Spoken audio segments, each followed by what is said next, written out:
Welcome to Watch What Crappens. To get our videos as soon as they're released instead of waiting for a week, head over to our Patreon. That's also where you'll find our bonus episodes and our Discord community. We love you guys. Hello and welcome to Watch What Crappens. I'm Ronnie, that's Ben. Hello, Ben. How you doing? I am great, thank you. How are you doing? Good. Had a nice weekend. Played some Sackboy with my nieces. Went to dinner with my family. Some big family time over here in Texas. What'd you do?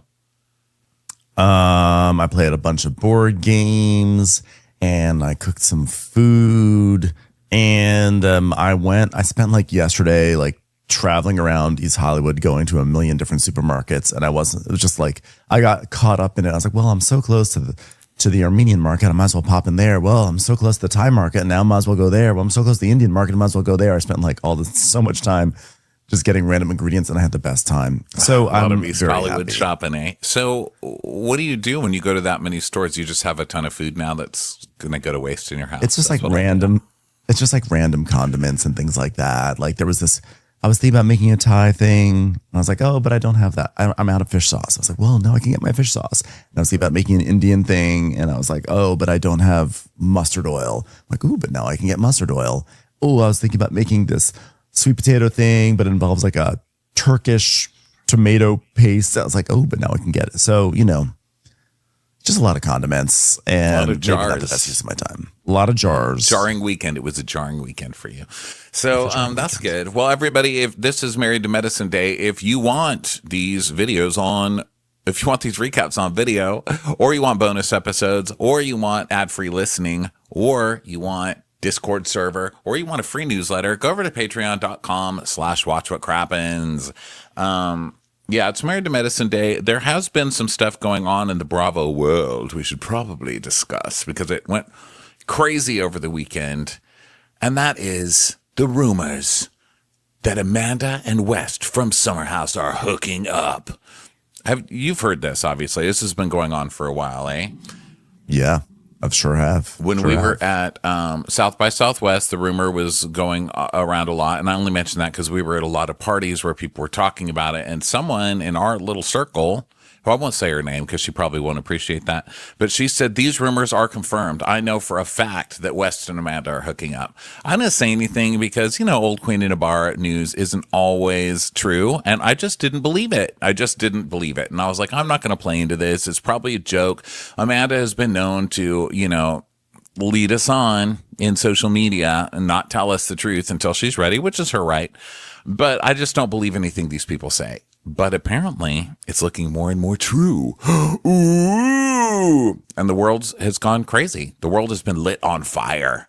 Amanda's being chased down streets and pushed down subway steps, I would imagine.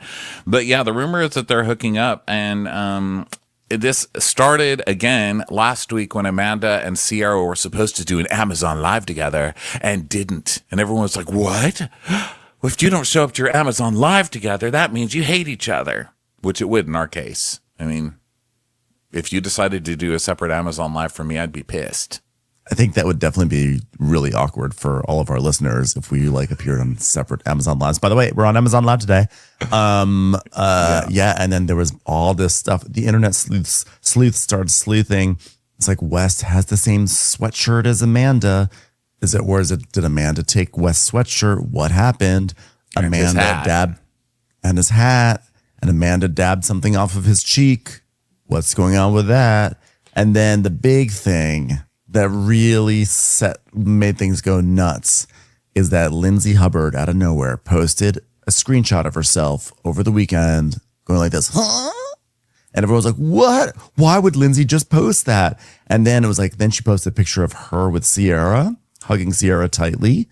And then there was like a story with like Austin, and he posted something about like your friend's ex. It's a plate of pasta. It's like plates of pasta. They're having dinner, and it just said, apparently, pasta and fucking your best friend exes are back in. Wow. And then the lips kept moving on the post.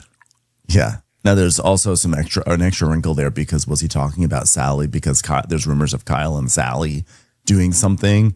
So I don't know. But now everyone thinks that this is all coded. And then Carl posted a screenshot of himself being like, oh. So now Carl's doing that's weird a famous cryptic shit. That's a famous screenshot of Carl where he's just looking confused. It's just they post it on every Summer House thread. It's just Carl like, oh. So he posted that, and they're like, oh my god, Carl confirmed it. And then KJ posted a picture of him looking like confused. And they're like, oh my god, KJ did it too. And then who else posted? Someone else posted a picture of them looking confused. Two judgy girls posted, wow, everybody's so worried about Sierra's feelings in this, but no one has said, gee, how's Kyle going to feel? And then Kyle posted under like a crying face. And like, yeah, that's right. Kyle also posted something in support of Amanda where he was like, watching the episode back is just like terrible. And no one should be treated that way. But I think that was neither here nor there.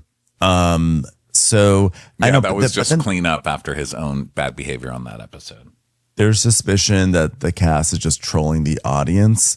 But I will say, let's never forget, Lindsay has never truly liked Amanda.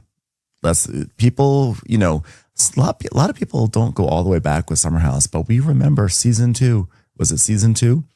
Where Lindsay excised Amanda from a group photo, and Kyle wrote a 19-page manifesto in response. Was that season 3 or season 2? Like either way, 2 or 3. Yeah, it was an early season, but like Lindsay cut Amanda out of the group photo. So by all accounts, they seem fine, but Lindsay sort of like embracing Sierra on her IG story when all this stuff is going on. I don't know. I don't think it's a joke at this point because people really probably are pushing Amanda down subway stairs or like throwing cans at her head. Like people, the Bravo audience, if they hate you, especially for something like this, I mean, they're not going to be calm. I wouldn't post this as a joke.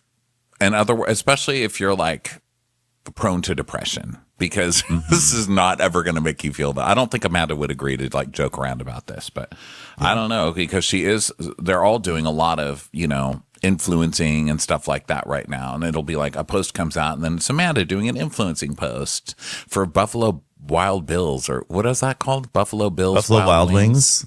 I believe that Amanda's eating at the Buffalo Wild Wings. Am I supposed to believe that? So she's doing that. And so people are like, well, maybe they're just doing it for the money, but I don't know.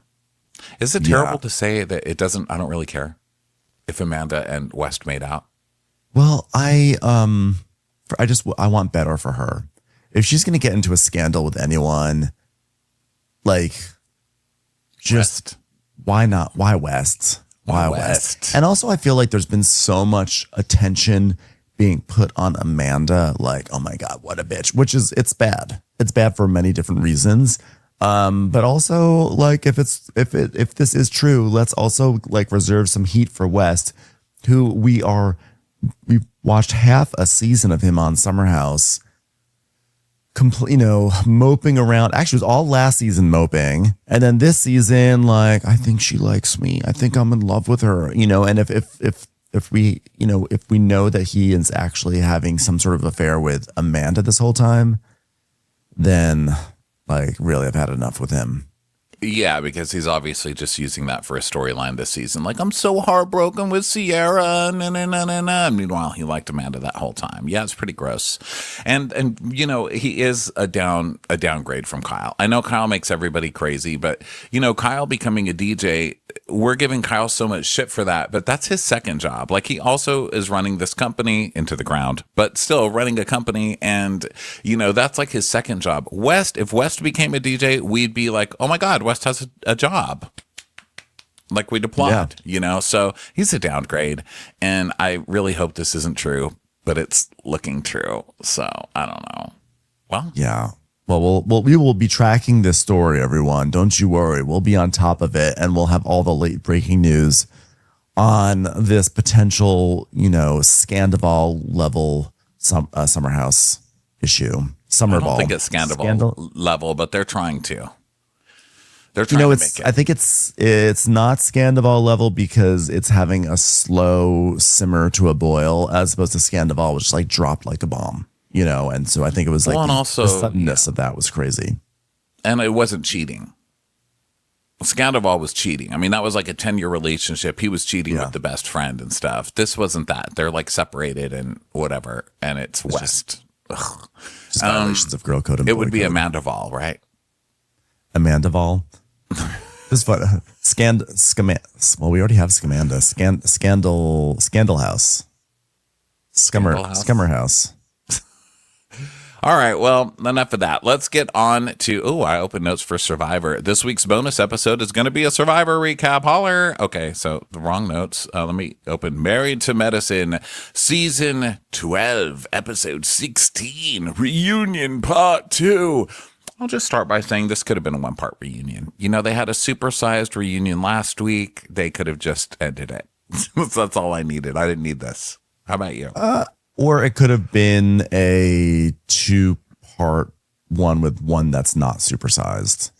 I don't know. I mean, I enjoyed the husbands chopping it up a little bit more than I thought I would. I feel like they've basically been biting their tongues for 12 years and finally they've had enough.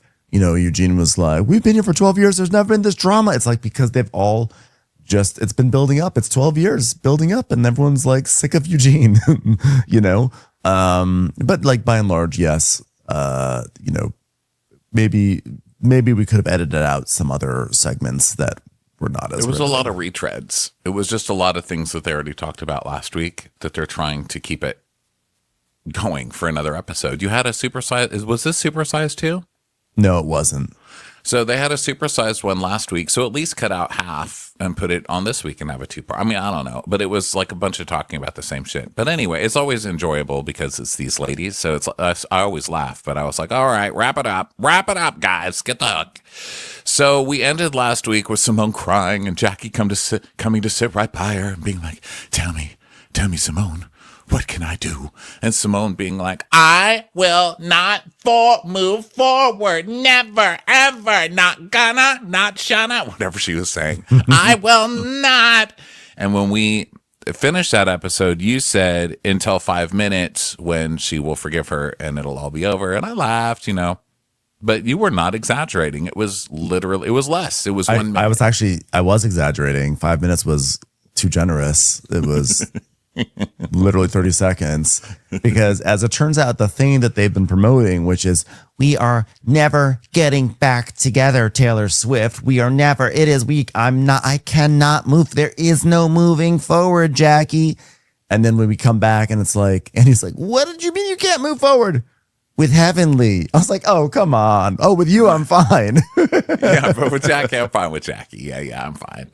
I can't move forward with the narrative that I am aggressive and I'm unhinged and pushing people. Okay, but can you move forward with Jackie? And she's like, oh, yeah, Jackie, yeah. But not if you can't take a stance on right and wrong, okay? And you saw the footage.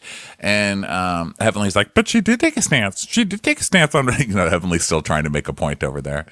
Yeah. So Simone's like, Jackie, I want you to tell me what the footage showed. Did I push Heavenly like she's alleging? And she's like, and the answer is no, you have not. You did not push her. I want to take accountability for what she did, though. Screaming at me. That's uncalled for. She screamed at me. Jackie's like, but you did not push Heavenly. Thank you. All right. That's all she needed to hear. No. But she needed to hear some more shit. She ain't telling she needed to hear more shit. So Jackie's like, are you not threatening that? You are not threatening to anybody, not even a flea, okay? I am on the record. And Simone's like, I may be shady, though. And then they're smiling and laughing. And Jackie's like, I'm going to hug you. It's like, oh, you're going to ask for permission to touch me? You've never had to do that before. Shut up. And then they hug, and it's all resolved. Yeah, and everyone's like, oh my gosh. And Jackie says, well, you should not have unfollowed me though, Simone. And she goes, that's true. I shouldn't have. Simone, get your phone out and follow Jackie back. We are inspirational women. We are women who are there for each other through thick and thin, through follows, through unfollows. All right. Well, first of all, a round of applause. I feel healed. I feel healed. You worked a miracle today, Andy. Praise him. I didn't work any miracle. Jessica goes, did you just say praise him? Yes, I did. I'm praising him. Now, the rest of the ladies have seen the footage. Do you agree that Simone did not push or get physical? And they all agree. And they go around the whole circle. It's like, hi, Quad. Hi, Contessa. Hi, Mimi. It's literally every person. Contessa, what did you think? Mimi, what did you think? What did you think? What did you think? And they all say no. And Contessa's like, yeah, and Heavenly, every time you start stuff, you literally go for security every single time. And she goes, no, that's for you. That's for you that I get security. That's for you. Not one other person I'll use security on, but I will use it for you. She said, well, you use these trigger words that we're talking about, like you're unhinged. I'm saying, what is this? Like, yeah. Contessa, I never said threatened. I said she was volatile. That's all. So now we cut to the men in the back room, and Scott's like, okay, the ladies are looking good so far. And Curtis goes, hey, be careful how you talk about my wife. The only lady on the screen was my wife, and he's got something to say.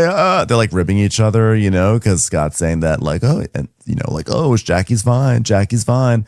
So they're going back and forth, and seems like things are calmer backstage compared to the tension that happened earlier. And then Curtis jumps in and he's like, Eugene, please hear me. In the group, we've talked about not getting ourselves caught up in the stuff that our wives do. But Toya has perpetuated this lie out there. And Eugene's like, what lie? What lie? What lie does she perpetuate? And he says, well, she got on national TV and said that I put on my hands on her and I put hands on other women. Dun, dun, dun. So we see that clip from Watch What Happens Live. And Curtis is like, well, she said that other women told her that. And so Curtis is like, well, you speak to what your wife says because you're always agreeing with her. And he goes, well, I don't know what they told her. It's like, why do you agree to it if you don't know? He goes, because my wife has said that you pulled her. And then Steve is like, Steve, what's so funny is that Steve has his little finger and he's like wagging his finger the whole episode. He's going, he always pulls it out, this little finger. And he's like, because it's convenient. And Curtis is like, yeah, you sat there and you supported her, Eugene. And Steve's like, because it's convenient. And Eugene's like, I do support her. She's my wife. It's like, but you sat there and you supported her for that lie. You support her. It's convenient. It's convenient. Call him at 7-Eleven. It is convenient. It is convenient. And so Eugene's like, well, what's the lie then? What's the lie? Well, the lie is that I put my hands on different women. And Eugene goes, well, two. And he goes, did I touch your wife? Yes, I did. Okay, well. Eugene's like, thank you. Thank you for finally acknowledging what was blatantly on TV. And so Cecil's like, hey, guys, I think we missed some other shit that's happening on TV. I was like, shut up, Cecil. They were finally getting somewhere. Not really, because Curtis is just going to always come in with some bullshit that he's guilty of. That's the thing. Like, Curtis, just be quiet. No, Curtis is not the messenger. Somebody to bring the message, but it's not you. You are not the messenger, sir. Yeah. So we go back, and Heavenly's like, yes, you are strong. You are strong, Contessa. And she goes, well, based on what you went through. And she goes, oh, this one here. I will whip her. I will grab her by the throat. I'm not afraid of Simone, but I'm afraid of you, bitch. And Contessa is like, oh, wait a minute. And he goes, wait. Can I just say something? Look, let me just say something. It's not the greatest look to say you felt physically threatened by her and then to say, I'm going to rip your throat off. No, I said I was going to whip her ass, Andy. That's what I said. I'm not going to rip her throat. I'm going to whip her ass. Okay, whip her ass. And Brandy's like, that's unhinged. It's like, well, let's talk about the beginning. Fred, what's your name? We need to go back. Andy, is that your name? Fred, Frank, Paul, what's your name? Praise Andy does him. Andy does that thing where he wags his head and like looks like confused.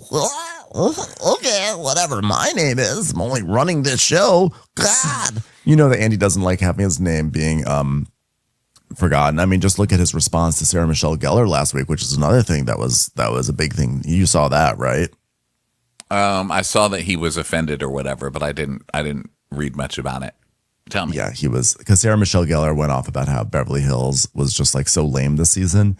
And then Andy was on his radio show. Was like, she came into like radio. She has the Radio Andy sign right behind, and like that's my show. And like, I love this season. Andy's like he is standing 2 feet down that Beverly Hills is having a tremendous season when no one else agrees. And he got really mad at Sarah Michelle Gellar. So I think that they're beefing right now. Oh, Lord, Andy, get over it. Beverly Hills sucks this year. Everybody agrees. Like 9 out of 10 dentists agree that Beverly Hills is boring as fuck this year. Come on. Don't take it out on Buffy, okay? Yeah. And don't have people on just because they're in your house doesn't mean they have to agree with everything. This isn't like a Real Housewives show. Like, don't be mean to me in my own home. Don't call me a wimp in my own home. You're a wimp, okay? If you don't want me to call you a wimp, don't invite me over. Yeah, exactly.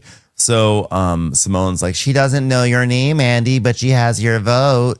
And Contessa says, well, let them know whose house it is, Andy. He's like, I'm working on it. You know, I did the right thing. I removed myself and I was not going to come on that girls trip. And Brandy's like, but you still came on the girls trip. Liar. Liar. All right, I want to switch gears. Okay, on a lighter note, let's talk about teaching kids medical profession, blah, blah. It's a medical professional montage of like, wow, look at everybody working and doing great work. The unspoken rule of reunions is that the second segment, they always have like okay, here it is. The unspoken rule of reunions is that once they resolve the cliffhanger, the next segment is the one that you can go to the bathroom on, because it's always like the goofy segment where it's just not about nothing. It's like, okay, speaking of the lighter now, let's see the funny things that happen when you're teaching kids. It's like, okay, go into the kitchen to get a Diet Coke. All right, well, great work, ladies. So Alla from Hambro, California says, I feel like social media has turned us into all into part-time doctors. What health trend from social media makes you want to scream into the void because patients keep trying it? Jackie, come on now. It's like, well, they don't want us to do certain things to the babies, and they don't want to take certain medicine because the TikTok trend says don't do this. So we compete with TikTok all day long, Andy. I can't tell you the last time I was able to deliver a baby without first throwing my elbows to the right, throwing my elbows to the left, and twerking, Andy. It's just how it is. Do you know how difficult it is to deliver a baby while the mother is singing, yo ho, all hands? They've just got to stop watching North Sea TikTok. One patient didn't want a certain zodiac sign and refused to be delivered. Blood pressure elevated 38 weeks. She just did not want a Virgo, Andy. And Quad goes, they're just dumb. Yeah, honestly, I can't imagine the doctors who have to deal with that bullshit. That's like actually infuriating. You go to medical school and you put in the hours in the residency, just have some ding dong being like, I know I may die, but it's important for me not to have my baby during this zodiac sign. Oh my God. Well, yeah, and like TikTok videos, like I don't want you to do that because I saw on a TikTok that you know, you're supposed to hold the baby this way. I mean, people have just gotten so stupid. I was watching this thing today, a TikTok probably, and it was by teachers, and it was all these teachers who are quitting across the country, and they're like, I've just fucking had it, man. I mean, these kids are idiots, and you can't tell them anything, or you get kicked out, or you get reprimanded or something, and they're just like, I'm done. Like, and people are just so stupid. The stories they're telling is like, okay, I tell them to open their books to page 14, and then they all just stare at me, and you've got 50 kids just staring at you like, huh? Open your books. Huh? And then if you say anything, if you call the parents, they're just like, fuck you, and they hang up on you. Wow. I don't know. What do you do? The world's just gotten too stupid. Stay inside. That's what I say. Yeah, like, I'm sorry. Like, I do hear those stories, and I hear the stories about how, it's like you can't say anything to the child. You can't reprimand. And it's like, oh my God, these poor teachers, these poor doctors. There's just stupidity out there, and it's too much to deal with. Anyway, back to Bravo, which is not stupid at all. Back to spending our lives talking about housewives. I know. Back to our work on a podcast called Watch What Crappens. Back to our super intelligent lifestyles. So Andy asks some political stuff. He's asking about DEI, the cuts in DEI, and the education department affecting doctors of color. And Simone's like, well, I wouldn't be here if I didn't get the Pell Grant and other types of aid that didn't require me to pay it back. And they're talking about DEI and stuff. And Contessa's like, yeah, I mean, I needed it too. Like, you can get an acceptance letter, but what does that mean if you can't go to the school? Like, if you can't afford to go? My dad was a truck driver. My mom worked at the post office. So where are we going to get $400,000 to put me through medical school? Yeah. And then Quad points out that, that nurses are no longer deemed a medical profession, which I did not know that. And I mean, look, I don't. How is that even possible? That is wild. Who deemed that? That's absolutely absurd. Okay, if nurses have to deal with is that a rhetorical question? Who deemed that? Who deemed that? Who deemed that? Honestly, if these who deemed that? Who deemed that? Who deemed that?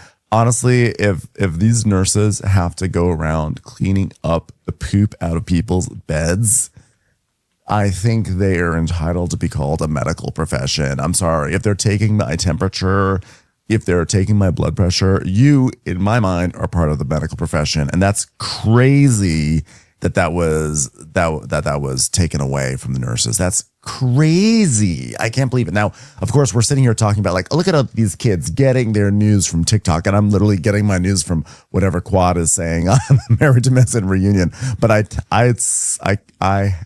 feel like that has to be true. Well, nursing has not stopped being considered a medical profession by the public, but starting July 1st, 2026, the U.S. Department of Education will stop classifying nursing, including advanced practice registered nurses, as a professional degree for the purpose of federal student loan limits. The reclassification is part of a new federal regulation stemming from the Trump administration proposal, One Big Beautiful Bill Act, that redefines which graduate programs can access higher federal loan limits. Wow. Of $50,000 a year. So yeah, you were wondering who? Gee, I wonder who. I wonder who would have done that. I can't believe that the Department of Education, that is now run by the former matriarch of the World Wrestling Federation, now has decided to make nurses not medical. Jesus. Who would have thought something chaotic like that would happen? This timeline is just a fucking joke. My God. So, yeah, they're all talking about what a travesty this is. Obviously it is. And Andy's like, well, the show's always been unique, that it doesn't shy away from real world conversations. And so he asks about Alex Peretti, a fellow nurse, and his death during protest against ICE. And doctors and nurses, what thoughts or emotions did that bring up? And Heavenly says it's devastating because a lot of people feel like a white man would have been protected because a white man died. That means we all can die.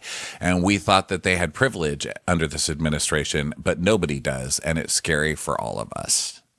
Yeah. And then Andy asks about gaps in medical care, like mortality in Black community, et cetera. And so Jackie is talking about that there's period poverty, and the Black community has more who die from breast cancer and cervical cancer and ovarian cancer, and there's also colon cancer.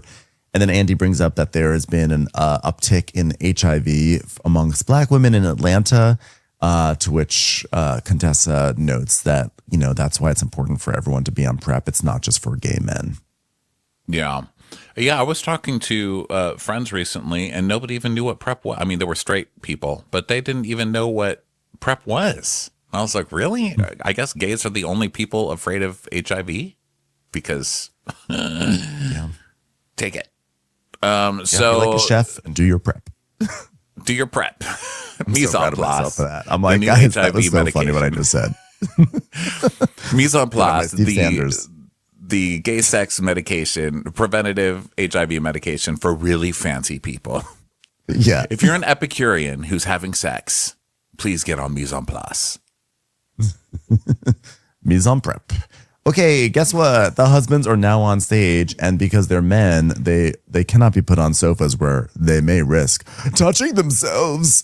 So they're put in chairs, because that would be the worst if someone's shoulder brushed No up homo, against someone bro. else's No shoulder. homo, bro. No homo, bro. And Eugene has gotten his wish. After acting like a housewife all season, he has been given first chair. And he's like, first chair? I've never been at first chair at violin or anything. I mean, this is weird.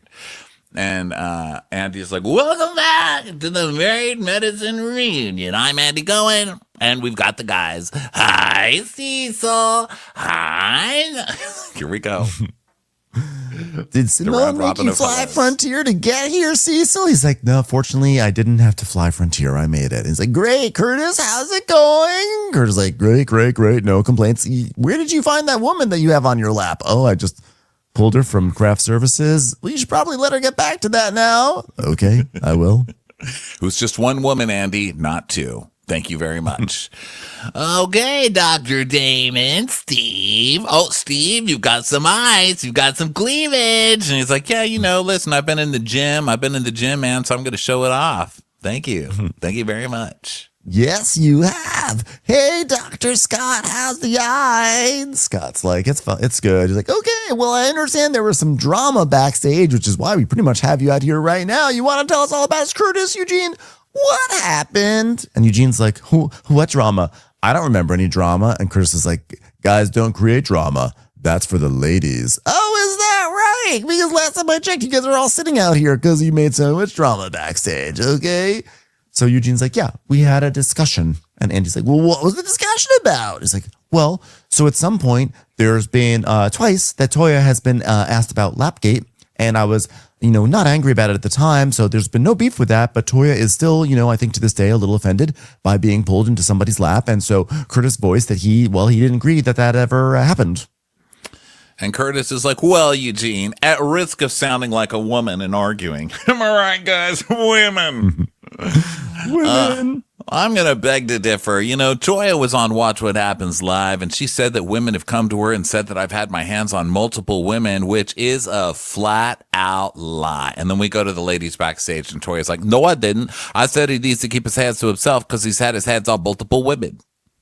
Which I was like, is basically what I actually rewound it like 3 times. I was like, because Curtis says, she said I've had my hands on multiple women. And Toya literally goes, no, I said he needs to keep his hands to himself because he's had his hands on multiple women. And she says it in this like nice way to Jackie, like, isn't this fun? Like, no, I said because he's had multiple hands on multiple women, right, Jackie? And Jackie is like, argument. It's a Toya argument, 100%. I did say that. I said it. It's like, what? So Jackie's like, but you mean on the show? She goes, show or not? Okay, but on the show. But on the show, it's 2. But off the show, it's 3, Jackie. And it's all your fault anyway. So are they including the affair? I don't know. I don't know what Toya's ever talking about. Jackie goes, oh, it's mine? Okay. She goes, yeah, because you said he didn't do it. And Jackie goes, well, he didn't do what, baby? Well, he didn't pull me in his lap, and so that's what stuck with me all these years. Now, look, I've always agreed with Toya on this one. Like, Curtis fully pulled her into his lap, and it made her feel very uncomfortable. And it was crazy that neither of them apologized with the swiftness that they apologized to Quad this season about what Curtis said about, fertility. And so, and I think this could have been squashed years ago, because if Curtis thought he was just playing around, but it made Toya feel uncomfortable, he could have 100% just apologized for that.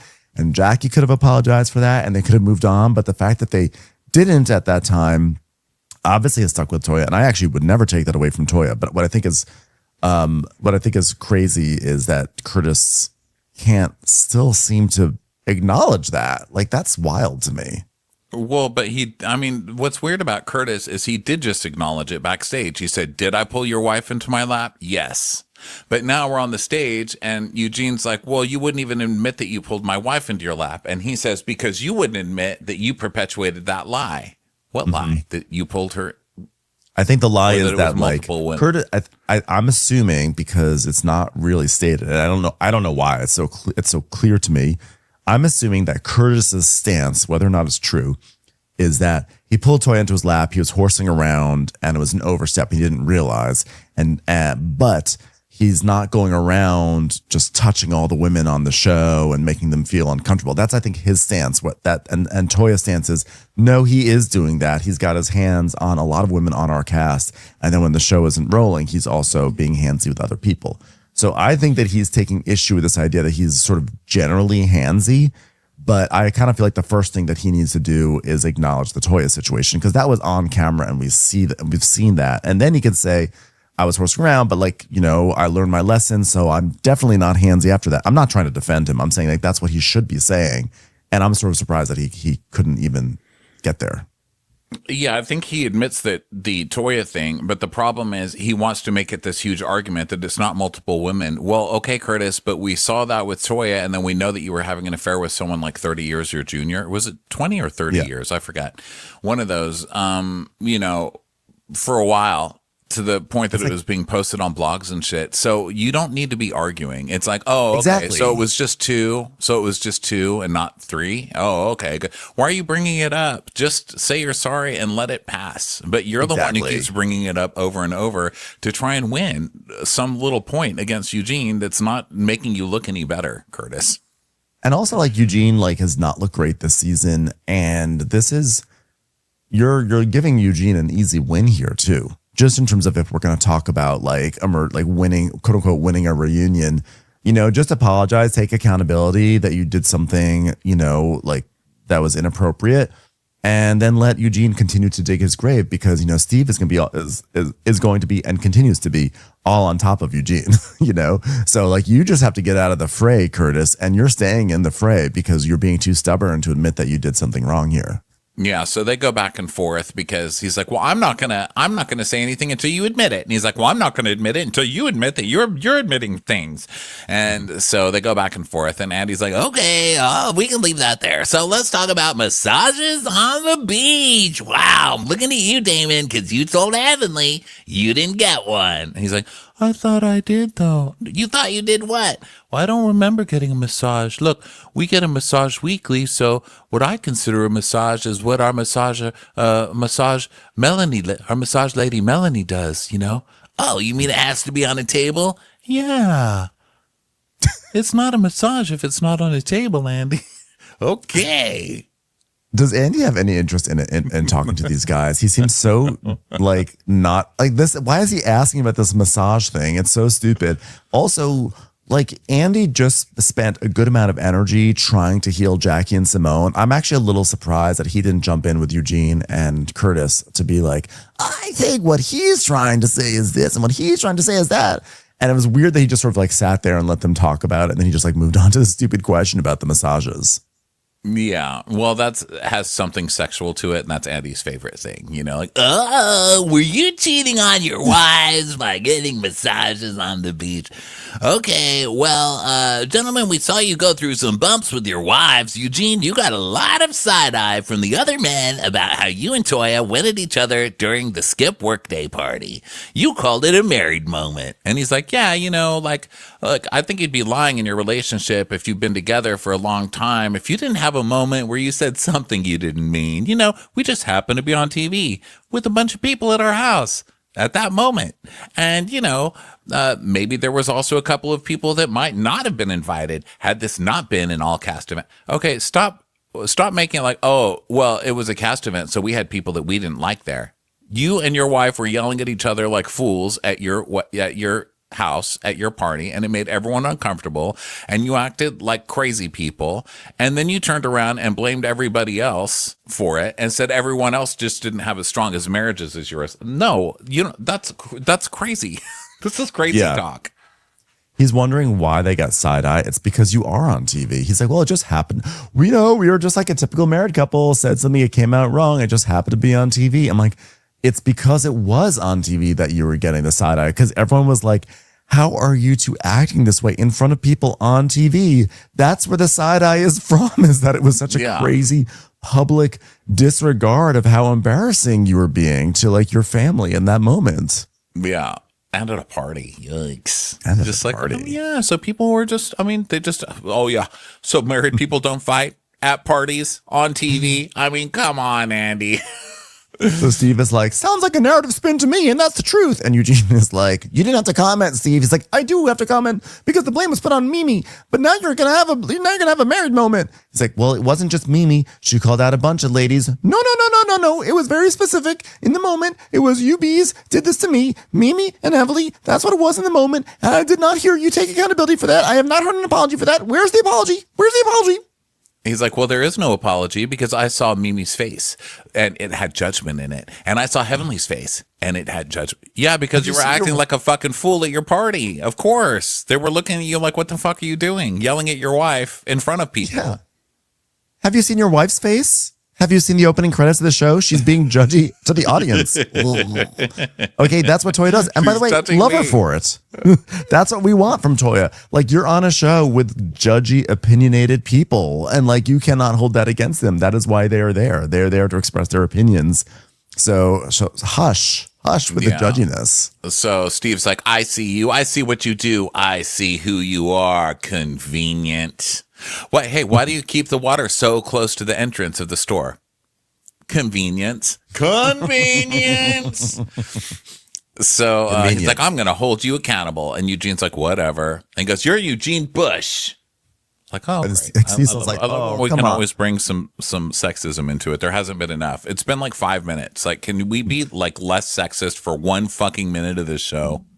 Cecil chimes. Now, meanwhile, Curtis is up there, like, not fessing up to being inappropriate with Toya. Cecil's quiet, but the moment that Steve says, you're Eugene Bush, Cecil's like, whoa, you made a guy sound sort of like a girl. Whoa, it's too much. Come on, Steve. That's not right, man. That's too much. He's like, no, Cecil, we're not doing that. We're not doing that. And Eugene's like, okay, you've been rude all day, Steve. All day. He's like, and Cecil's like, yeah, it's not right, man. Whoa, like giving him the maiden name. Whoa, Steve. I've been on the stage for 12 years and you just got here, Steve. He's like, well, I've been here and I didn't say anything. I've been good. Yeah, it's good. But you've been convenient. Very convenient. My finger is wagging at extra high speeds now. You're so convenient. And Eugene keeps saying over and over, well, I've been on this show the longest. Eugene, you suck. Okay? You've been on this show and now you are turning into a real housewife and you need to just stop. It's so annoying. Just let your wife fight her own battles. Daddy has it right how he does it. He's just like, what? What did Heavenly do? Okay, well, she did something wrong. I talked to her. And they're like, when? When did you talk to her? Off the camera. That's how you're supposed to do it. What? Like, just play dumb. Okay? We're not here to watch Eugene fight. So he's like, well, I've been on this show for 12 years and you just got here. And now look, the energy's off this year. And Steve's like, I didn't say anything. And Eugene's like, yeah, well, you're one of the new people who are here. And I'm just putting it out there. No, but these fights are you. I mean, there is the one with Steve, but this is you. This is Curtis. This is you fighting for your wife is why these fights are happening. It's not because. And by the way, these fights with Eugene were happening before Steve even came on the show. I remember there was a thing with Eugene and Anila's husband. I don't really remember what happened with that fight, what caused it, but I know that Anila's husband had to like apologize to Eugene or something. It was like awkward. But I feel like anytime the guys have had some sort of friction, it's always been Eugene in the center of it. So then Eugene is like, oh, there's never been this weirdness, whatever. And then Chris is like, wait. But where did it start? It started at your house. No matter if he's here 2 years, 12 years, 20 years, there's a respect that goes between men. We're going to respect him because he does not have boobies. That's right. So Eugene's like, Curtis, we understand. We don't, you don't like my wife. You have an issue with my wife. I get it. I was like, no. I've got no issue with the truth. I've got an issue with the truth and being accountable. I'm like, but Curtis, you're not being accountable and you are trying to bend the truth, but that's fine. Yeah, exactly. It's fine. Eugene being an idiot doesn't mean you're not an idiot. So Andy's like, okay, let's move on. Damon, you're right that Andy's just saying, let's move on instead of trying to work anything out. I don't think he watches it. I think he's just like, all right, get me through this. I want the ladies back here. I'm not here to talk to a bunch of husbands. If I wanted to have to deal with a husband, I would have found one for myself. Maybe he's also like slightly intimidated by them, These are like older men, and he's like, like maybe he like goes back to a place of like, I'm the gay kid on the playground or something like that, but I don't know. But Andy is like, let's move on. Damon, we got a lot of comments from viewers who didn't understand why you didn't tell Heavenly about Damon Jr.'s arrest. So Damon's like, well, I'm just sort of a quiet guy, so I don't feel like I have to address everything. So you all do not know the whole story, so don't assume it because you see it on TV. So he basically says, I handled it the best way I knew how to. And then Andy's like, do you have any other updates? I'm just a quiet guy. I don't feel like I have to address everything. You don't feel like you have to tell your wife that your son is in jail? hello, or like arrested. What the hell? And so they talk about the son's mental health, and Andy asks how he's doing, and he says it's been really difficult. But when something happens to someone that you love, when something horrible happens to somebody you love, and you don't understand what it is, even when you're a doctor and you've read about all these things over and over again, and he's not a psychiatrist, but he's read all the books, and he still didn't know what was going on. And so he's going to stand up for him no matter what. So he's not answering, basically. And Scott asks if he's still not seeing him, and Damon still hasn't seen him. And then, do you feel like personal issues get weaponized a lot here? And he's like, yeah. And I'll be honest, this show surprised the crap out of me. When people make up lies about me, or when they say that I'm doing things that I'm not doing. And then backstage, Simone's like, then tell your wife not to do that with us. Tell your wife. She's like screaming at the TV. That's my man. Toyo's like, they say opposites attract. So Scott's like, but Damon, you got to realize that your wife will say anything at any time about anybody, even if it's a rumor, and she's going to bring it out, or she has said some untruth too. And so a lot of times, what you're hearing can be retaliation against what your wife said, because we know your wife has definitely said something about everybody. And Simone's backstage being like, yes. Thank you. Someone heard me yelling at the TV. And Damon's like, well, to the people that I feel accountable for, I apologize, because she's the person she is, and she's going to say things that she's going to say, but I haven't done it, and I've never disrespected anybody. So, the truth is, they shouldn't say things bad about me. There was no reason for that. And they cut to Simone. It's like, it doesn't matter, because you're with Heavenly. I love that Simone won't stop even backstage. Yeah. And Damon's like, I'm not going to say something to Mimi or Jackie, or I'm not going to say it on Twitter. I could go down a lot. So Cecil's like, do you feel like any of the guys have disrespected or say anything about any of the wives? Because I think that's the issue. It's not the guys. It's the women. They get into it, and then they allow that to spill over into our stuff. And so Eugene's point earlier, we didn't used to do that, but now we would have discussions, and they weren't always pretty. But once we got it out of our system, we were able to move on, and we're different now. And I know some of the stuff the ladies have said. I've heard some people say that. I love it. It's like, it's the women who did this. So Damon's like, yeah, man, it hurt bad. It hurt Curtis. It hurt Steve. It definitely hurt you. Hurt me. Hurt Andy, maybe. The person over at Craft Services, hurt the person at the front door. So many people have been hurt by the women saying things all the time. Women just start drama. That's what's happening. And he says, well, I'm not making the assumptions that you guys don't speak to your wives. And Damon's like, yeah, and you guys may have been making the assumption that I've not spoken to Heavenly. And Andy's like, wait, have you spoken to Heavenly? He goes, of course. We talk about everything unless one of our kids has been arrested. And I think if something's wrong, I'll say it's wrong. And I tell her, don't say certain things about the guys, because then they address you in the wrong way and it becomes an issue for me. And Andy says, well, did she take your advice? And Damon just goes, she's gotten better. And everybody starts cracking up. Wow. So Steve is like, but what Damon just said was take accountability, though. And what he said, he just said, hey, if she's done something to offend, I'm sorry. And real men stand up and take accountability, even if they're not wrong.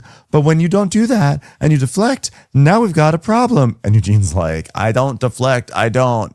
Well, a hit dog will holler because I didn't say you. He's like, that's fine. Well, who are you talking about? I think it's very obvious and clear. Like, you're talking about Eugene then. Steve's not the brightest guy. It's really funny to watch Steve argue. I didn't say you. Well, then who? I think it's obvious. Okay. And Eugene's like, Mr. Bush, I suppose. And he goes, well, hey, he said it. And Eugene goes, I guess all the hit dogs just hollered. And Andy's like, well, we're going to leave it there and get the ladies back out here. Thanks a lot, guys. Please just go. Just go, guys. And Damon's like, dang, Andy, we got so many questions this year. Wow. So now commercial break, and now we have everyone together coming onto the stage. So Eugene is like, hey, look who's holding hands, because it's Simone and Jackie coming onto the stage together. And Andy's like, we are back. Okay, we got the men, we got the women all together as it is meant to be in the Bible. That was for you, Curtis. This season, our couples try to step up their communication by mastering their partner's love language, but at the end of the day, this group was only fluent in words of confrontation. Ha! Watch. So we have the Jamaica couples trip segment. Okay, there was a lot to talk about versus wife duties versus girlfriend duties on the trip. Fellas, what's something your wife does now that you would never have asked for when she was your girlfriend? And Heavenly's like, oh my God, that's the wrong one to ask. Curtis is like, sex. Honestly, I think Curtis and Jackie had more sex than they lead off to. I truly believe that. I believe they have sex in the car, that PT Cruiser. And Mimi's like, I think Jackie's a little closet freak. So Curtis says, yeah, but we've got goals that we're not hitting. And Jackie's like, oh, the 15 times a week. Oh my God. Oh my God. Can you imagine being married that long and your man is still demanding it 15 times a week? Get the hell out. Get 15 different penises on you and then we'll consider it. It's a lot. Cecil, what's the number one thing Simone would do as a girlfriend that she doesn't do as a wife? He's like, well, as a girlfriend, Simone was a lot more mild-mannered and we wouldn't debate as much. And she would give me a pass a lot more. Well, I had to get my ring. Yeah. I was a lot more right back then. Okay, Mimi and Steve, research shows couples raising children with special needs face higher divorce risk. What do you do to protect your marriage? And they talk about how they do check-ins. And Mimi's like, we do check-ins. And this is check-in Mimi. And, you know, we have to make sure that we're intentionally dating each other and that I'm checking his love languages. Has his love language changed? What do I need to do now? How can I serve you? How can I serve you? You can serve me by not saying love languages ever again. Please. Does his finger get cold when he's wagging it so much? Should I crochet a little hat to go on top of his fingertip? Would that be convenient? Would that be convenient for Steve? And Steve's like, I have to tell her she's doing an amazing job, you know, because we fall short, but we need reminders from each other. You're doing a good job. You're doing a good job. And we're raising an amazing child, regardless of special needs or not. And so now they talk about this. Was it hard to share this on national television? And they talk about this again, but we already did this last week. This is like part of the retreads. Yeah, she says it's hard. She goes to therapy every 2 weeks preventatively because it's going to be a battle for the rest of her life, which is really intense that, you know. And so Andy's like, Simone, your biggest complaint was feeling like the men in your life were not supporting you. You were working and paying for everyone and everything. Has it changed? So Simone says, there is a slight misconception that I'm paying all of Cecil's bills. Cecil has 2 jobs. One is he gets a nickel for every time he cleans out the dishwasher. And 2, he babysits the kids. 2, he is a bartender in the basement bar. It's a lot of tips, Andy. Why don't we find out what his jobs are, by the way? She doesn't mention the jobs. I'm assuming the one is realty, right? He's a realtor. Let's see. Maybe it's on LinkedIn. I think it's this one and being a real estate agent, I think. So she says they split the household bills, and he asks if they've cut the boys off, and she's like, no, because they're making gradual changes. We're creating more boundaries. Now, instead of getting him a car, I got him a car that he has to plug in. So it's teaching him responsibility. Was a parent seeing what Michael said to you? And she goes, oh my God, he's so spoiled. Well, it was a little jarring. And I've got to tell you something. And Jackie says, Simone, I think you just need Cecil to help you in that battle. And she's like, well, I just need Cecil on the days I'm coming with no. He needs to show up and said, your mom and I have a discussion and we don't agree with this versus throwing me under the bus. So now Cecil knows. And he's trying to be better. Yeah. All right, Curtis, you sparked some backlash when you told King that their fertility struggles were because they were out of order. People kind of felt like you crossed the line there. Have anything to say? And he's like, well, I didn't understand the magnitude of the struggles that you guys were having with the process. So I do apologize. And if I ever offended you or hurt you or said anything in any form or fashion, I invite you to sit on my lap and we can talk it out. Sit on my lap so I can wiggle a little bit underneath you and read you the Bible. That'd be great. Well, I'm so happy that Curtis took ownership for that. And I'm happy that Curtis could talk to Quad and King and move forward.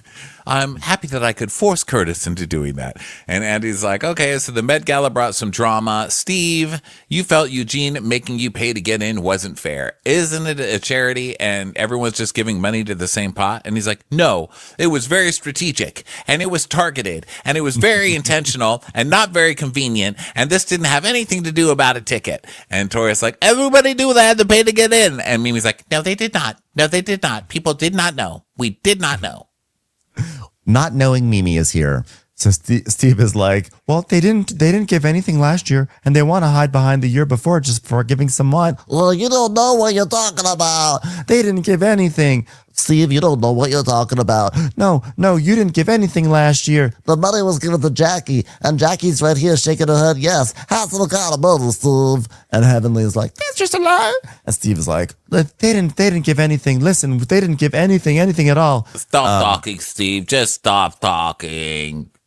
No, let's hear him. He's a football player, so you know he's got to have some body under there. Let's hear what he has to say. Maybe he'll take his shirt off. Well, you can't win with Toya because she's just going to lie because, you know, Toya's just a dumb bitch at the end of the day.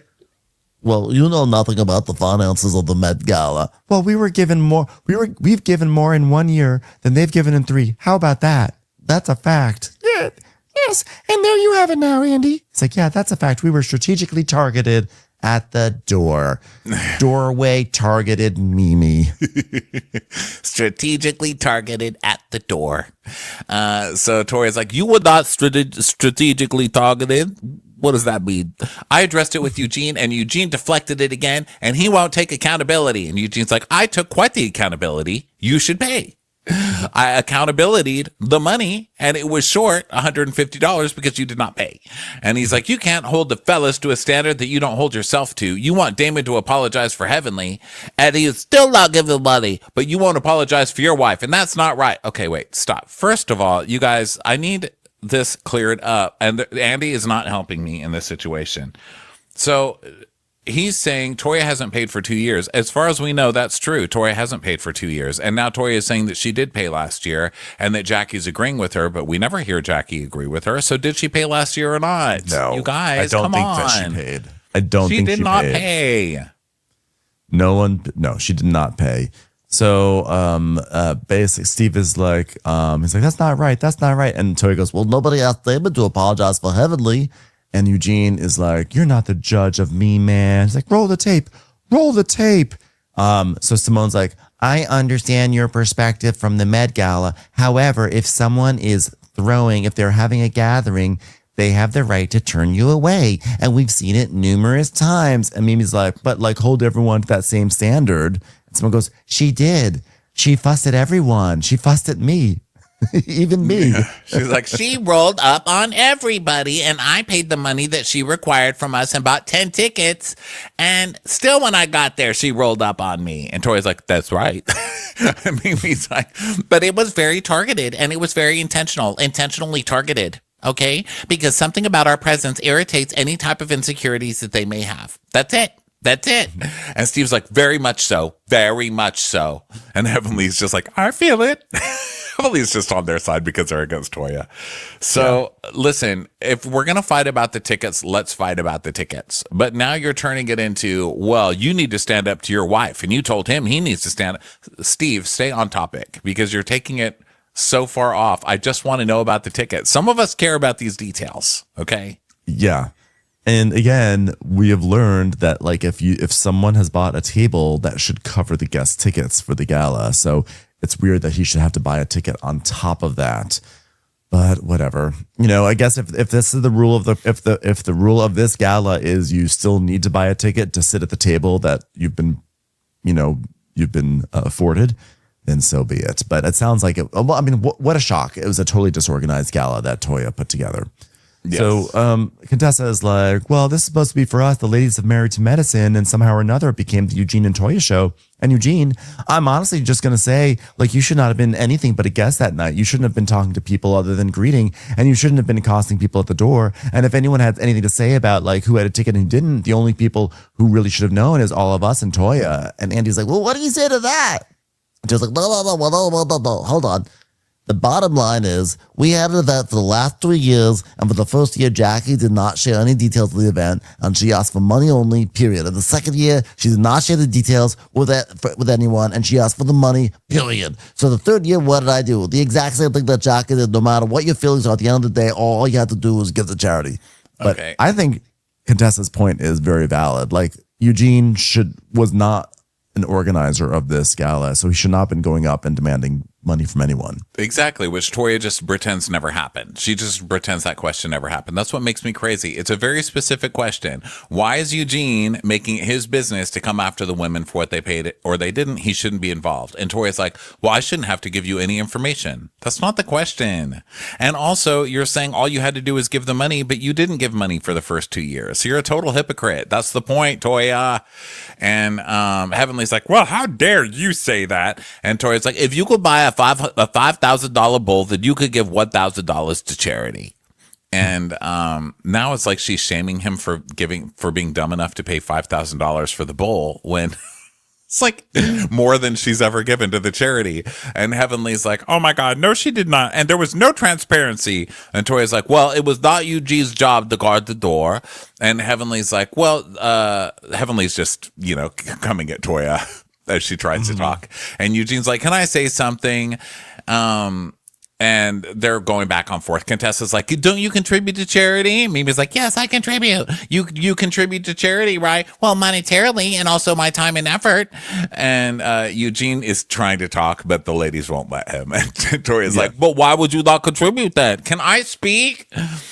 I thought you were all about giving the medical industry. Hold on. Listen, please. Everybody stop the talking and please just listen, please. Calm down. Please. Eugene's like, the only reason I got involved was that we were at a deadline and my wife said, I'm going to look like a fool if I don't get this done. This is important to me. And Toya said, no one is helping me. We had a young lady at the door who's checking the tickets, who was on the list, who bought tickets. So I told her, let me know if someone comes in and who's not on the list. So he's basically like, I was helping my wife, which, by the way, is also fine to do that. But why is Toya not able to generate any help from the other women? It's because she led it so badly. She's a terrible, terrible Well, she leader. refused to let them help. So they're saying that whole group chat that Toya has printed on a bathrobe or whatever was saying, what do you need from us? What are we supposed to do? Why don't we have any information? Why don't we know what we're supposed to do for this thing? And so now Toya is saying that nobody will help her, so they need a guard at the door to block anyone from coming in. And they knew that it was going to be Mimi and Steve, and they had that girl tell them they couldn't come in. Why are they acting like they didn't? It's so weird. And Contessa's like, why? But why would you say okay, Eugene says, I told her, let me know if somebody comes in who's not on the list. And Contessa says, why? And Tori says, because she's a woman. What? And Tori's like, Eugene says, because I was helping. And Contessa says, well, we didn't ask you to help. Pull your code out again. Pull your code out again. Let's read the text. I asked you 2 times to help. Like, I think the help that Eugene should have afforded was like logistical help. But in terms of, public facing, it should have been someone it should have been one of the women instead. What they're saying over and over without actually saying it to Eugene is, Eugene, you are not a real housewife. Stop acting like a real housewife. Stop fighting with us all. Stop fighting to cause drama with us all. Stop standing at the door acting like I get you're a husband and you're a part of the show for 12 years, as you keep saying over and over again, but you are not a lead of this show. Please go into the background, sir. This is just all testament to how mismanaged this charity was. I mean, this fundraiser was. I mean, they were able to raise money, so it was ultimately successful. But this is why Mimi and Steve didn't want to throw their money at it to be like organizers, because you have someone like Toya who's just is not welcoming people into this process and is being terrible about it. So I'm fully on Mimi and Steve's side with this. I really am. So Andy's like, okay, Quad, what do you want to say? Here's the thing. What has happened here? What has transpired over the years was, Toya, you failed to think and remember and understand the concept that this was all for all of us. The transpiring types. There were a number of people who felt a certain type of way while they were, I don't know, transpiring things. And we do not like how it transpired when Toya did not give, and the people were saying to her, Toya, this is not a Jackie event. This is our event, a derbly burbly herbally. This was a transpirational event of transpiration transpire.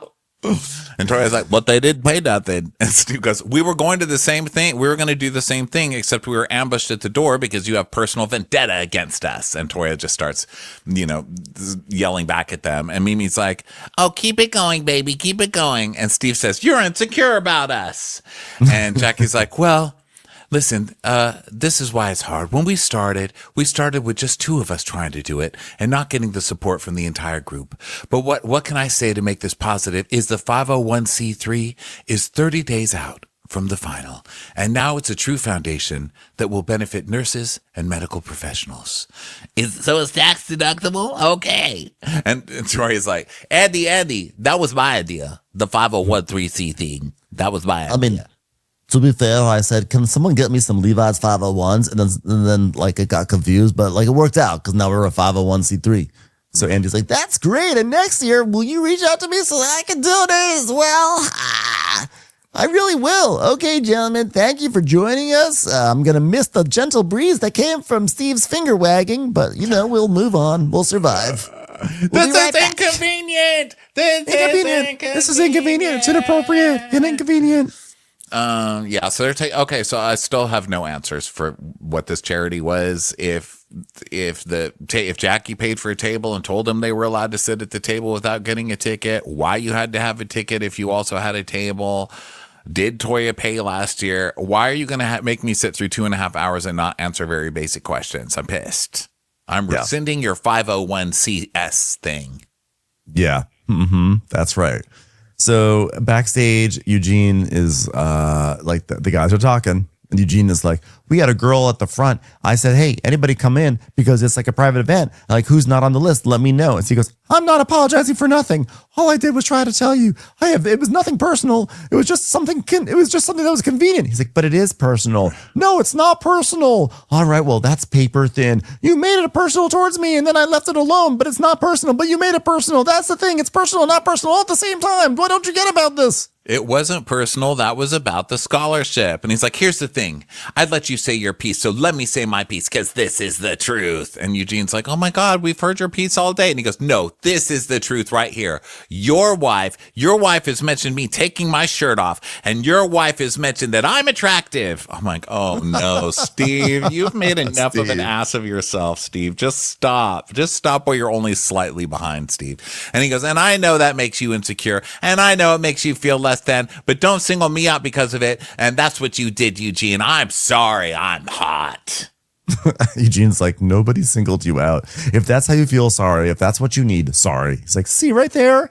I'm over it. That's the passive aggressive sorry. It wasn't a real sorry. It was a passive aggressive sorry. Eugene's like, okay, we don't have to say shit to each other. Come on.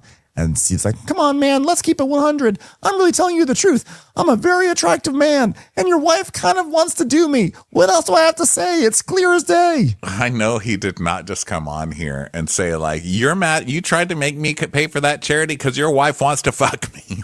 What, Steve? Oh, my God. And by the way, for those who didn't watch, this is an allusion to the fact that last year, Toya said in the confessional, jokingly to Eugene, oh, yeah, King can take his shirt off. He's the only one that can take their shirt off. Everyone else keep their shirts on because she's basically saying, King has body. She goes, everyone keep their shirt on. Oh, and Steve, too.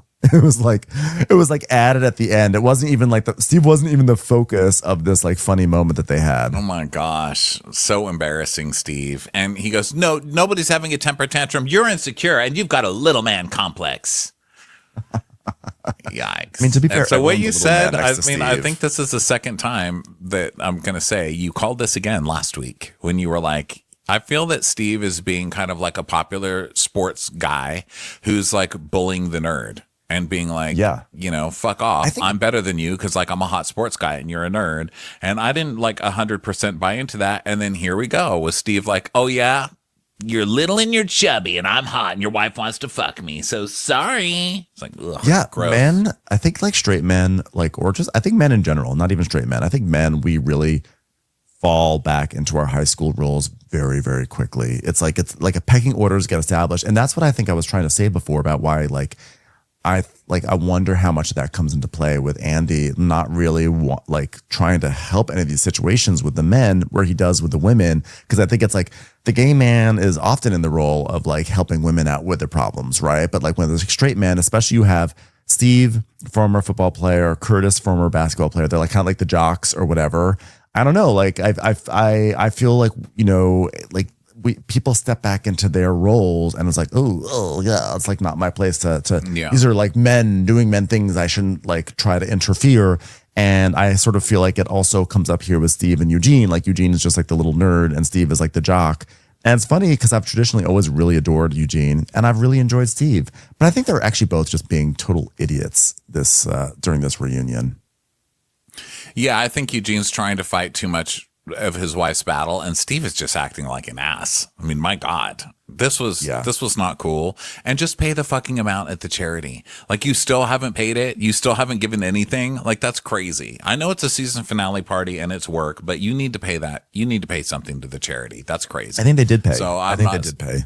Well, no. Well, I don't know because it's again, we have no way of knowing. But Toria said you still haven't paid over and over. She's like, you still haven't paid. They still haven't paid anything. So I don't know.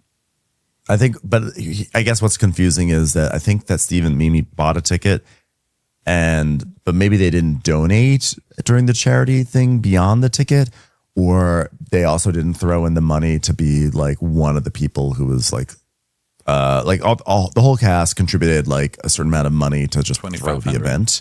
Yeah. So whatever it was, I don't know. I mean, oh my Tori's gosh. not the most reliable witness on this either. Honestly, yeah, I still don't know. So Andy's like, okay, final moments. Angel, what are you going to take from this experience? And she's like, well, not to let my business ideas out there so Jackie can't fucking steal them from me. No, she doesn't say that because that would have been interesting. She's like, I've met some amazing, intelligent, beautiful, successful women of color, and I just love being in the space with scrubs, space scrubs. Yes. Space scrubs. What about you, Brandy? Well, it's really great. It's been an amazing experience. It's a lot of new. It's a lot of new person for a new person coming to the group, and a lot of personalities. It's it's all over the place. But honestly, it's been a great experience. Except I've been stuck next to Contessa all night, which has not been so great. She says a lot of stuff under her breath. A lot of stuff. Okay. Do you have an under the breath mint that we can give to Contessa? Because woof, he's stinking it up over there. What's one thing you want this group to better understand about you? Well, the one thing about me is that I want you to know that I'm going to fight for the truth. And you know what I'm saying? Because it hurts sometimes to do that. But, that's me. Toya Bush Harris, truth fighter. Fighter for the truth, Andy. That's me. Heavenly, the next time we get together, will you be a sitting member of Congress? She's like, Absolutely. Absolutely, I will. but assuming you're elected, you'll have to leave the show. She's, Well, I'm not closing any doors, but that's the thought. and Contessa goes, so this is goodbye, huh? That was one of the funniest things that Contessa ever did. She said, this is goodbye, huh? And he goes, oh, you want to wrap her out right now? She's like, well, no, she's going to win. Oh, that was great. I feel like Contessa's like not really the funniest on this cast, but that was a funny thing to say. This was Contessa's best season, I think. It was. I liked her first season too. I remember her first season when she came on. I thought she was really good. But then she sort of got into reality star mode after that. And this was a great season for her. Yeah, it was like a nice mix, of just being the Greek chorus, but then like getting into a little mess. It was good. So, Simone, did you get the clarity you needed tonight, especially with Heavenly and Jackie? And she's like, Jackie, thank you so much for putting our friendship in a place that lets me know that you value our friendship. For Heavenly, let me say this to you. Uh-oh. Andy, I do not like the eye rolling. He's like, I'm just worried. Jeez. let me say this to you. To have someone on social media dragging the fact that we have had real moments on the show, that is hurtful. It is very hurtful when you say things that are not true about my husband, and when you attack my man, that's a problem for me, Simone. Well, Simone, I mean, Heavenly, yes, you've said so many things, Heavenly, so many. Especially, Simone, you've not been accountable. It's like you have assassinated so many characters, Heavenly. Nothing has been done to you that you didn't do first. Well, my whole thing is that we've all done things to each other, Simone, and I'm sorry that you feel that way, that you put your business on TV that I would never do. And she's like, well, I was here before you got here. Okay, you guys, it doesn't matter. Like, who got here? You and Eugene, stop. You're all on the same show. Like, stop acting like some of you are so much better because you were here like 1 year before Heavenly. I know, and you guys are all, literally, Heavenly came season 2. I thought she came season 3, but she came season 2. The other thing is, I'm sure that next season there's going to be a scene with Simone and Heavenly where hopefully, I mean, I do hopefully hope that Heavenly's situation with her son is resolved. It sounds incredibly stressful and intense. But what's going to happen is, like, I was in such a dark place with my son, and hurt people, and I miss you, Simone. That's going to be fine. They're going to get back together next season. Yeah, so it's contentious, but they're like, I wish you the best. Well, I wish you the best as well, bitch. Okay, well, let's end that with best wishes. So then Jackie gets her monologue, and she's like, we just need to operate in love, and we can do this. We can come together and make a difference. Dildos, vibrators. You're never going to get rid of me, and you're never going to, so you might as well put me back on the friend list. Fit is the new it. Thank you. Thank you, Andy. I need to get that back together. So they're going to refollow each other. And Andy's like, Quad, you really had a few years there, about 10 of them, where you felt like an outsider. You felt shunned by the group. And it warms my heart to see that you're here with everybody. And actually, I have to say, I kind of agree. Quad has been an outsider for so long. It feels like every season, it's like, they've pushed Quad off the show. She's leaving Married to Medicine. Every single season for the past few years, it's like, wow, this is the end for Quad. And this was the first season, and I felt like many years, where I felt like Quad really was like truly part of the cast again. And I thought it was really nice. Yeah. Toya and Simone left her alone this year. They concentrated only on Heavenly. But she also came up with a different way of dealing with Toya and Simone. She doesn't really fight back as much with them. She's like, whatever, you guys are crazy. Like, she'll still make her stay, and then when they keep going with her, she's like, whatever. And I think that's what you have to do. And then they just move on. And also giving Toya something to do this season with the Med Gala really helped, I think. Giving Toya a hobby. A plot. Give her a task. Yeah, exactly. Give Toya a task and she's fine. Because I think also she's one of those like housewives that comes on every year and she's going to try and get somebody off, and it's been Quad and now it's Heavenly. And, she's always going to have someone that she's trying to get kicked off the show. But, give her something to do. But, also Quad was, there was a period of time where Quad was potentially about to become ascend to the next level of celebrity. She was on Sister Circle Live. She was on a TV show. She was a co-host on it, and it seemed like big things were about to happen for Quad. And so she did sort of get an ego, and we saw, she was showing up really late for things and making people wait, and she was holding stuff back. I felt like from the show, she was self-producing a bit more, which is usually what happens whenever a real housewife or a reality star in general starts to feel like their celebrity is bigger than the show. Suddenly they start to self-produce a lot because they care about their image a lot more. And she did go down that path. And I actually really love that she has come back. And this is, to me, my favorite Quad season in many years. I mean, Quad's always been a superstar, always been. But I would get frustrated with her in the sense that it felt like she just was holding stuff back. And I felt like this was the Quad that I fell in love with back in season 1. Oh, my God. I've loved every Quad season. Honestly, I think she's so funny, especially when she was getting a big head and she's like, how dare you? I'm part of the Sister Circle. And they were like, what? My new friends. Or when she threw herself a party. What was the party she threw herself? It was like, oh, she was it on her that book? balcony. Yeah, she threw herself some party and then she had herself maybe. Lexus delivered. She Yes. got her new Lexus delivered to the party. And she's like, oh, like she was so surprised. She's like, oh, thank you, me. Thank you so much. So Andy's like, why are you emotional, Quad? And she's like, I'm emotional about this group because I came up through the trenches. And she's like, we're gonna fight, we're gonna duke it out, but don't step to us. And he's like, we love you, Quad. And Contessa's like, man or no man, you've got this. And we've got champagne coming in. I'm going to ask Miss Toya to give us a toast. I mean, as long as Mimi doesn't count my drinks, I think we'll be all right. She's like, we are good. We are non-counting Mimi right now. Okay, here's my speech. Season 12. Wow. You ladies are so inspirational. I would just say going into season 13, let's not forget that. So don't forget you were inspirational. Okay? Don't forget it. Okay. Now to season 13 and season 12 and season 10. That was a good one. And season 19. Maybe that's All good. right. You're just counting now. Okay, all right. That's a wrap. Like a train. wrap. Like a very popular tray you might find at Costco. It's a wrap. And that was it. That was Married to Medicine, season 12. Another season in the can. Absolutely. Thanks everyone for being here. What a fun time. And guess what? Next Sunday, the madness begins. Atlanta and Rhode Island back to back for a full season. Oh my goodness. Yeah, that's going to be something. There's 2 Rhode Islands coming up. The first episode is going to be after Real Housewives of Beverly Hills this week, I guess, to give them a strong lead in. And then their second episode is after Atlanta. So set your DVRs if you're still using that, because there's going to be 2 Rhode Islands this week, people. And it's batshit crazy. Watch the first episode this weekend. Oh, so I'm excited. I'm gonna watch it enjoy, today. and we'll talk to you. We'll see you soon. Bye, everybody. Bye.